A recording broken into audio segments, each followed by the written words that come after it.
Olá, casadinhas! Feliz ano novo! Feliz ano para todas vocês, minhas líderes, nossas casadinhas, todo mundo que está acompanhando a gente.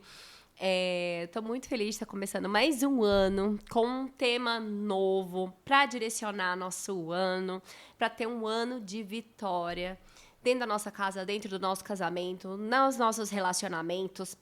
E esse ano Deus colocou no meu coração um tema que, como todo ano, a gente tem um tema que vai direcionar todas as nossas palavras e discussões dentro dos grupos. Para as nossas mentoras daqui de Goiânia que já tiveram presente na nossa reunião, que foi uma bênção, foi muito, muito bom. A gente troca ideias junto, né? A gente deixou um versículo e elas já sabem sobre o que é o tema desse ano, que é transbordar.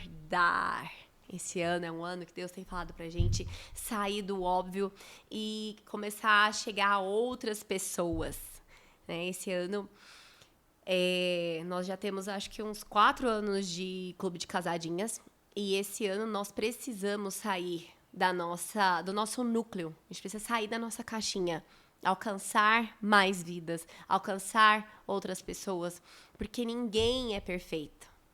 Enquanto a gente achar que vai chegar no estágio perfeito para poder falar de Deus para outras pessoas, para poder falar de casamento para outras pessoas, de falar de família para outras famílias, nós nunca vamos sair do lugar. Então você é uma vitoriosa porque você é casada, você tem família, você tá ali, pode ter todos os defeitos do mundo, mas você tá nessa batalha junto. E junto com a gente tá aqui para dividir esse dia a dia. Esse ano nós vamos transbordar. E a primeira palavra que eu tenho para vocês, o título é esvazie-se. Você sabe por quê? Porque a gente, para transbordar, você tem que estar cheio de coisa boa. Eu não quero que vocês transbordem de coisas ruins. Que a gente pode transbordar de coisa boa e pode transbordar de coisa ruim. Então, primeiramente, na nossa primeira reunião desse ano, nós vamos falar sobre esvaziar. E o versículo que eu quero abrir está em Mateus 10, 39 e fala o seguinte. É Jesus falando, tá? Se a prioridade de vocês é cuidar de vocês mesmos, jamais irão se encontrar.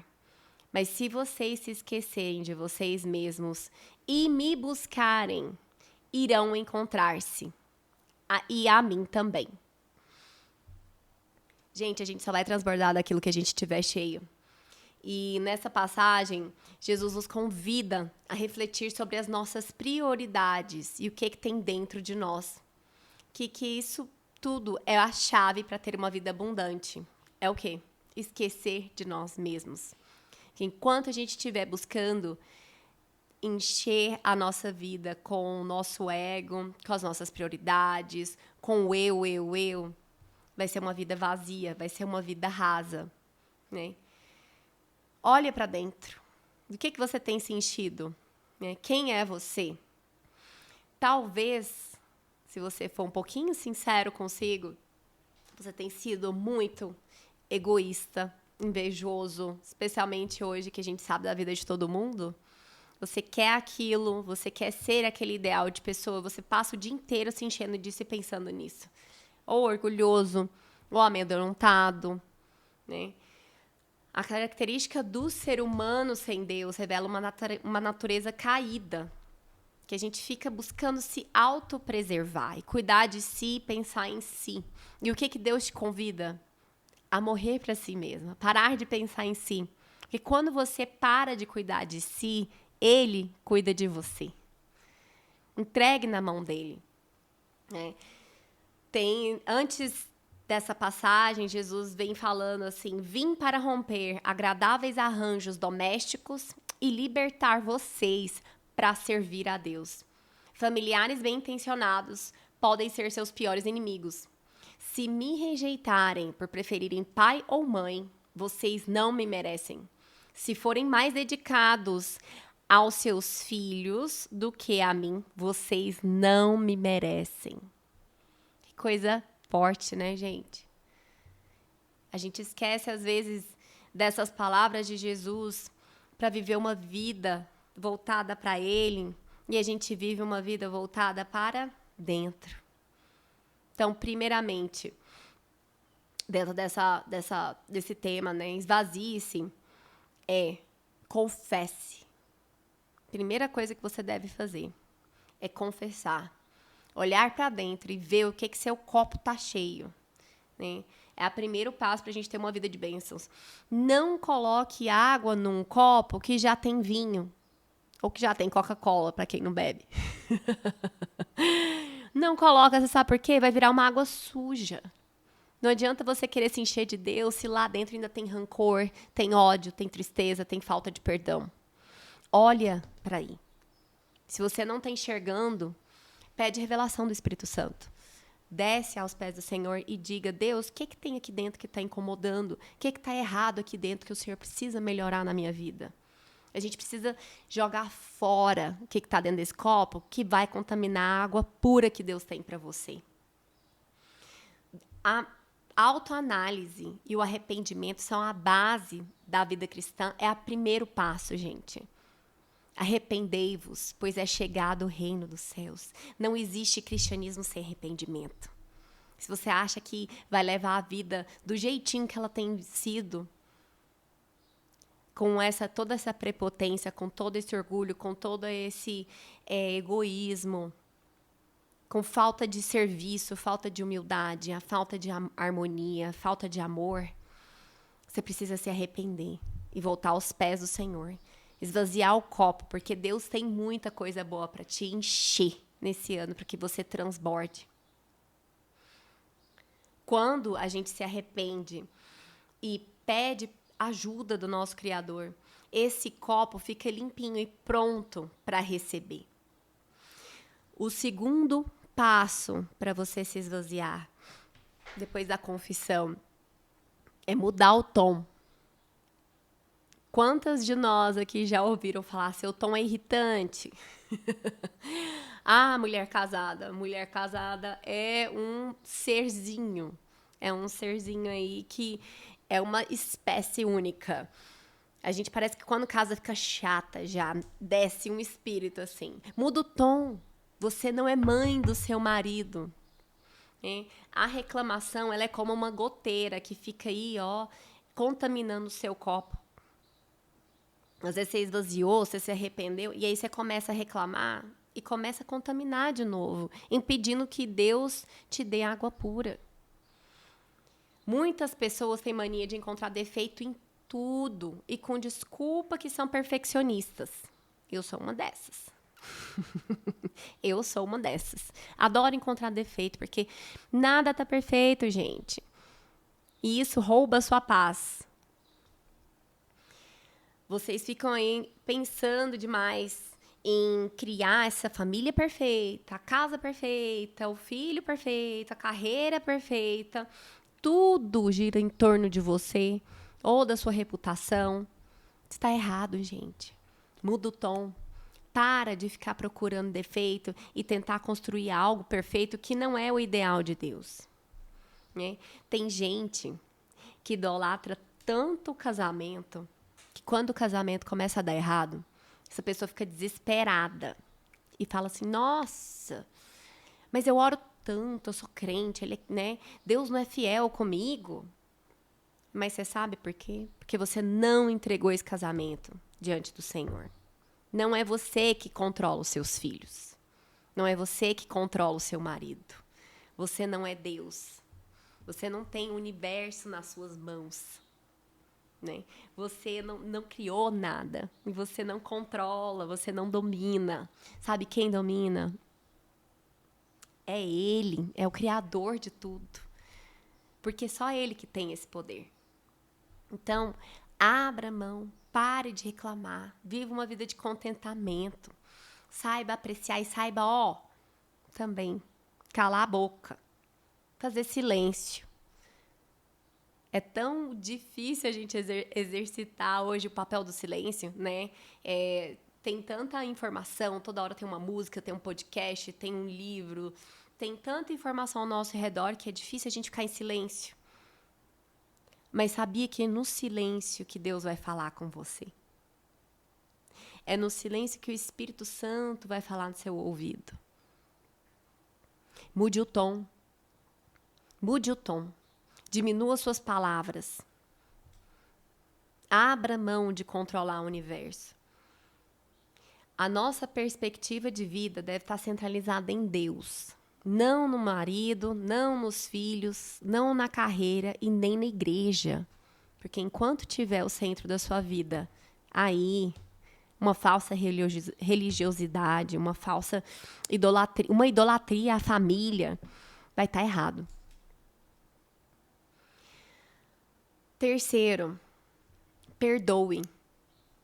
Parar de reclamar e perdoar, eles andam de mãos dadas.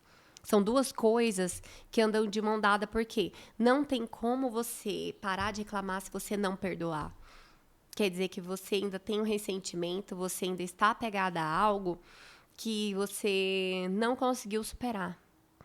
E o perdão, ele é uma decisão. A decisão de esquecer de si mesmo, dos seus direitos, do seu ego, da prioridade, de quem eu sou, e decidir não se importar e prosseguir. É tão difícil a gente chegar a esses 3 passos, né? Esses três pontos. Perdoar não só com outras pessoas, mas perdoar nós mesmos é libertador, né? Porque o que é que te deixa acordado à noite? Qual pessoa que você ainda não é capaz de conversar olhando nos olhos? O que te faz chorar? Ou que nada te faz chorar, então por que será? Né? E é sobre isso que Cristo fala quando ele diz que veio para nos libertar. Para você ter uma vida de paz. Ele quer limpar o seu coração. Para que você possa adorar a Deus genuinamente. Não ter nenhum ídolo acima de Deus. Não ter nenhum rancor que te deixa pensando mais naquele assunto do que nele. Deus, ele quer limpar o seu coração, te encher de um conteúdo, de águas limpas, de um conteúdo puro, para você viver realmente uma vida plena. Porque não tem nada nesse mundo que vai te encher, que não vem do céu. Nós somos feitos para conter um pedacinho do céu dentro de nós, que é Deus. E enquanto isso não acontecer, nós somos escravos. Nós estamos presos a coisas e a pessoas. Perdoe, seja livre. E o quarto ponto, gente, entregue-se. Acho que até aqui é desafiador e todos os dias a gente aprende. E quanto mais desafios e mais dificuldades nós temos, mais a gente cresce. Esses 3 passos que eu falei aqui até agora, né? Que confesse, mude o tom, perdoe. São coisas que a gente tem que fazer rotineiramente. Não é uma vez, não são 2, não são 3 vezes. É uma vida de aprendizado. Porque no dia que a gente para de aprender, a gente para de se melhorar, a gente para de apanhar, pode ter certeza que não tem pulso e você tá morto. Então, agora, nesse final, para você se esvaziar, para completar tudo, é entregar-se. Esquecer de si mesmo envolve entregar tudo aos pés do Senhor. É se render, é se esvaziar, é limpar a agenda e ficar à disposição. Eu acho esse ponto tão difícil, porque as nossas prioridades são legítimas. As nossas prioridades, a gente tem trabalho, a gente tem família, a gente tem filhos, a gente tem que ir no salão, a gente tem que fazer um yoga, tem que ir na fisioterapia, tem que cuidar da saúde, tem que ir no mercado, tem que ir na lavanderia, e a lista vai.